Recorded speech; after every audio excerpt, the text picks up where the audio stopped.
শুভেন্দু অধিকারী মহোদয়কে মঞ্চে উপস্থিত হচ্ছেন মাননীয় মুখ্যমন্ত্রী মাননীয় শ্রী শুভেন্দু অধিকারী মহোদয়। আমাদের মধ্যে উপস্থিত হচ্ছেন মঞ্চে মাননীয় মুখ্যমন্ত্রী মাননীয় শ্রী শুভেন্দু অধিকারী মহোদয়।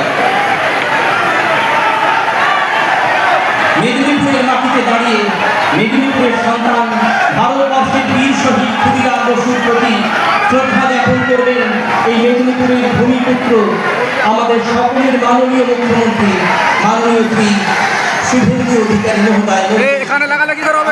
থেকে শ্রদ্ধা জানাচ্ছি, প্রণাম জানাচ্ছি মাননীয় মুখ্যমন্ত্রী মাননীয় শ্রী শুভেন্দু অধিকারী মহোদয়কে।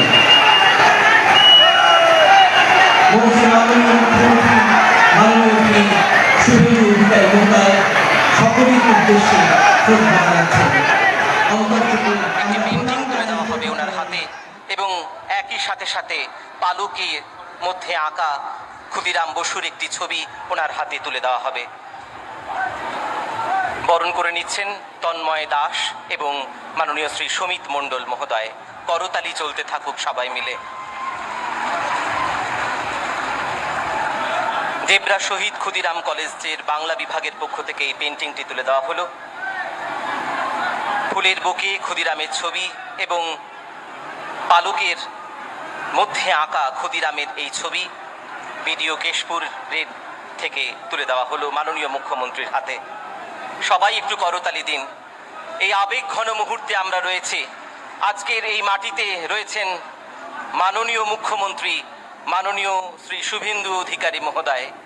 মেদিনীপুরের মাটিতে দাঁড়িয়ে মেদিনীপুরের সন্তান ভারতবর্ষের বীর শহীদ ক্ষুদিরাম বসুর প্রতি শ্রদ্ধা জ্ঞাপন করতে মঞ্চে উপস্থিত হয়েছেন এই মেদিনীপুরের ভূমিপুত্র আমাদের সকলের মাননীয় মুখ্যমন্ত্রী শ্রী শুভেন্দু অধিকারী মহোদয়। বরণ পর্বের পর স্বাগত ভাষণ, বিনীতভাবে এরপর অনুরোধ করব স্বাগত ভাষণ রাখার জন্য। মেদিনীপুরের স্বাগত ভাষণ ক্ষুদিরাম বসুর প্রতি শ্রদ্ধার্ঘ নিবেদন করবেন মেদিনীপুরের ভূমিপুত্র। भारत माता के वीर विप्लवी ক্ষুদিরাম বসু লহ প্রণাম। वीर विप्लवी ক্ষুদিরাম বসু লহ প্রণাম। সমবেত ভদ্রমণ্ডলী, রাষ্ট্রবাদী দেশপ্রেমিক নাগরিক বৃন্দ, আজকে এই বলিদান দিবসে পশ্চিমবঙ্গ সরকার, পশ্চিম মেদিনীপুর জেলা প্রশাসন তথা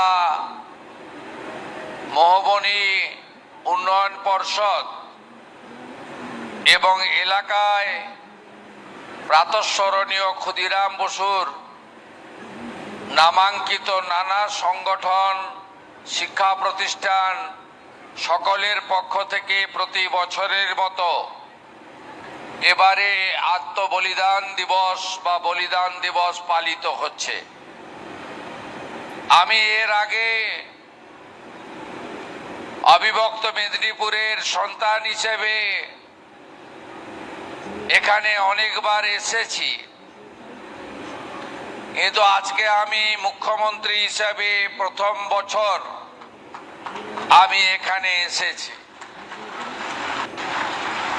আমাকে অনেকেই সকাল থেকে ফোন করে মেসেজ করে বলছিলেন যে আমাদের স্মৃতিতে নেই 11ই আগস্ট বলিদান দিবসে বিগত দিনে কোনো মুখ্যমন্ত্রী এসে এই মহান বিপ্লবীর চরণে প্রণাম জানিয়ে গেছে তার মূর্তিতে। এই উদাহরণ নেই। তাই এই গৌরবের সাক্ষী থাকার জন্য আমি নিজেকে কৃতার্থ বলে মনে করি। আমি অনেকটা বিলম্বে এসেছি, কারণ আমি যখন এখানে নামার কথা ছিল তখন প্রচন্ড দুর্যোগের জন্য আমাকে কোলাঘাটে অবতরণ করতে হয়েছে। কিন্তু আজকের দিনটা তো